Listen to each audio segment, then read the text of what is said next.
Praise the lord, హల్లెలూయా. దేవునికి స్తోత్రం. ప్రభు పరిశుద్ధ గణనామమునకు మహిమ కలుగును గాక. క్రీస్తునందు ప్రియులారా, దేవుడు తన మహాకృపను బట్టి మరొక నూతన ఉదయకాల సమయంలో వేకునేటి రీతిగా ఆయన పాద సముఖములో నివసించగలిగేటువంటి ధన్యత, అవకాశాన్ని, చక్కటి శ్రేష్టమైన సమయాన్ని ప్రభు మనకి ఇచ్చారు.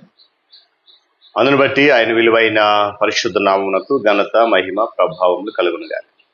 క్రీస్తునందు ప్రియులైన దైవజనులు, స్నేహితులు, విశ్వాసులు, సహోదరి సహోదరుల కార్యక్రమాన్ని వీక్షిస్తున్న ఆత్మీయులందరికీ కూడా రక్షకుడైన యేసయ్య నామంలో ఉదయకాలపు శుభములు, నిండు వందనాలు తెలియజేస్తాను. మీరంతా బాగున్నారా? చాలా సంతోషం. రండి, ఈ దినము కూడా ప్రేమతో మిమ్మల్ని ఆహ్వానిస్తున్నాను. అనుదిన అభివృద్ధి ఉదయకాలపు ధ్యానాలు అనేటువంటి ఆధ్యాత్మిక కార్యక్రమంలో నాతో పాటు పాలుభాగస్తులు కండి. వాక్యాన్ని ధ్యానించి దేవుని దీవెన పొందండి. ఉన్నాయి బైబిల్ దగ్గరలో తెరవండి. లేని పక్షాన చదువుతున్న మాట జాగ్రత్తగా విని గ్రహించండి. నేటి దిన ధ్యానవాక్యంగా కొరింథీయులకు రాసిన 2వ పత్రిక 11వ అధ్యాయము 3వ వచనం నుండి ఒక మాటను చదువుతా ఉన్నాను. క్రీస్తు ఎడలనున్న సరళత నుండి, పవిత్రత నుండి ఎట్లయిననో తొలగిపోవునేమో అని భయపడుచున్నాను. దేవుడు తన పరిశుద్ధ లేఖన మాటను మనకు దీవించును గాక. ప్రార్థన. మహోన్నతుడ, మీకు వందనాలు. నీ కృపలో, నీ కాపుదలలో, నీ సన్నిధానంలో నన్ను మమ్మల్ని బలపరిచి దీవెనతో నింపావు.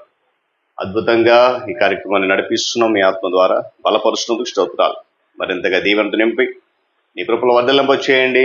సహాయం గ్రహించండి. క్రీస్తు నామం పేరట అడుగుతున్నాను మా తండ్రి, ఆమేన్. చాలా సంతోషం ప్రియులరా. చదువునటువంటి మాట కొరింథీ సంఘానికి అపోస్తలుడైన పౌలు భక్తులు చెప్తున్న మాట.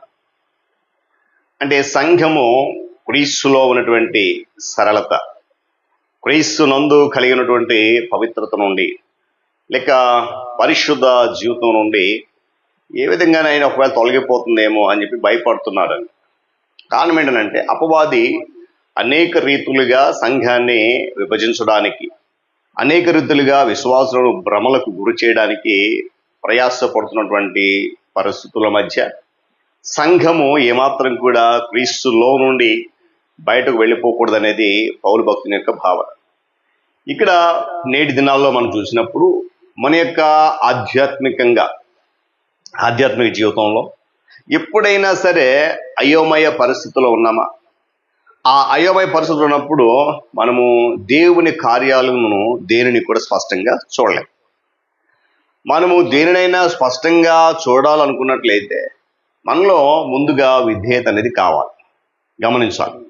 చూడండి, మనకున్నటువంటి జ్ఞానము, మనకున్నటువంటి మేధస్సు, వీటికి సంబంధించిన విషయాల్లో స్పష్టత కొరకు మనం ఎవరినైనా సరే అడగొచ్చు, ఎవరినైనా సంప్రదించవచ్చు. వారు దానికి కలిగినటువంటి సమాధానం చెప్తారు. అయితే ఆధ్యాత్మిక విషయాలను మాత్రము మన మట్టుకు మనమే స్పష్టంగా చూడడం నేర్చుకోవాలి. దేవునికి సంబంధించినటువంటి వాక్యానుసరైనటువంటి ఆత్మ సంబంధ విషయాలను ఎవరిని సంప్రదించినా అవి నీకు స్పష్టంగా అర్థం కావు.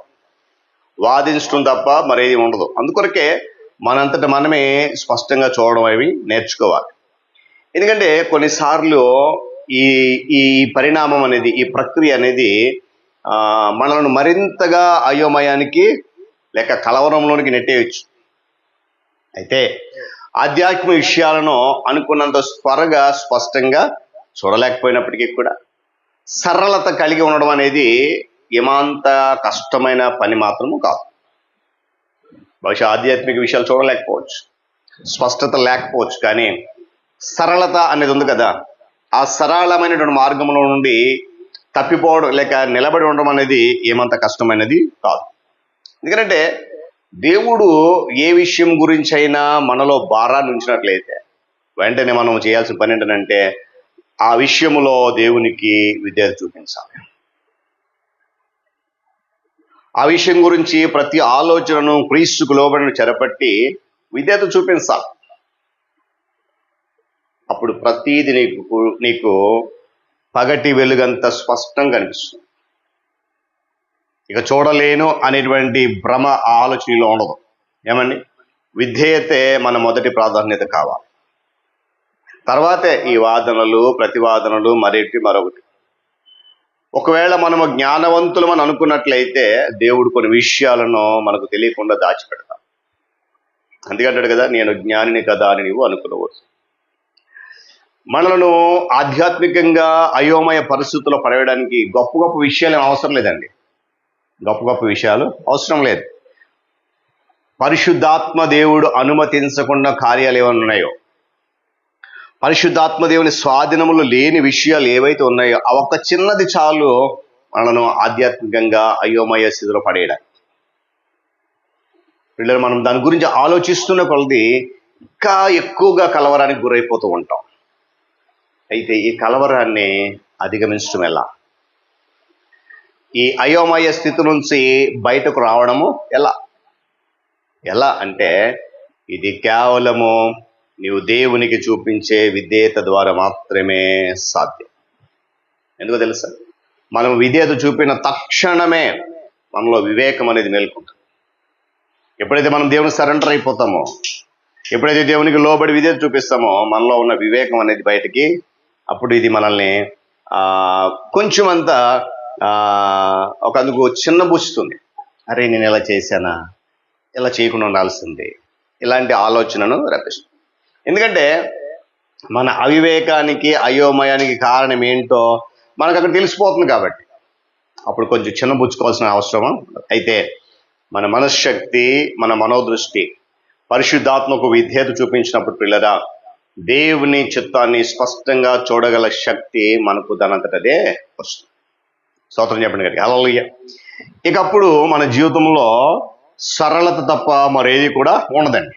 కాబట్టి నువ్వు వాదన కొరకు ఇష్టపడుతున్నావా లేక విధేయత చూపించక ఇష్టపడుతున్నావా అనేది ఈ వాక్యం అందుకే అన్నాడు కదా, క్రీస్తు ఎడలనున్న సరళత నుండి, పవిత్రత నుండి ఎలాగైనా తొలగిపోవనేమని భయపడుతున్నానయ్యా మీ గురించి అని చెప్పుకోవాలని. కనుక ఈరోజు నేటి విశ్వాసుల విషయంలో కూడా ఇది చాలా స్పష్టం. ఎందుకంటే అపవాది అనేక రకాలుగా తన ప్రయత్నాలను చేస్తున్నాడు. మనము ఏ విధంగానైనా తొలగిపోయే ప్రమాదం. కనుక అట్రీతికి వెళ్లకుండా సరళత, పవిత్రత, విధేయత ఇలా దేవుని పట్ల మనం కలిగి ఉన్నప్పుడు తప్పనిసరిగా మార్గము తొలగిపోయే ప్రమాదం మన జీవితంలోనికి రాదు. కనుక అట్రీతిగా స్థిరంగా ఉండడానికి పరిశుద్ధాత్మ దేవుడు సహాయం అనుగ్రహించునుగా. ప్రార్థన చేసుకుందాం. ప్రేమ గల తండ్రి, మనోహరుడ మీకు వందనాలు. నీ కృపలో జ్ఞాపకం చేసుకుని సహాయం అందిస్తూ ఈ యొక్క ఆధ్యాత్మిక కార్యక్రమం ద్వారా అనేక సత్యాలు, లోతైన విషయాలు బలపరుస్తూ దీవిస్తున్నందుకు స్తుతులు చెల్లిస్తున్నాను. ఈ దినం కూడా నీ కృపలో జ్ఞాపకం చేసుకుని ఫలభరితంగా మంచి నీ మాటలు వినడానికి కృపనిచ్చారు. విన్న ఈ మాటలు లోతైన మర్మాలు కనుక అవి మా హృదయంలోనికి మేము ఆహ్వానించి వాటిని అనుసరించి నడవగలిగి కృప దయచేయండి.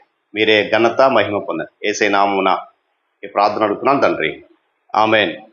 త్రియేక దేవుని దీవెన, ఆయన సన్నిధి కాపుదల సదాకాలము మనందరికీ తోడని నడిపించును గాక. ఆమేన్.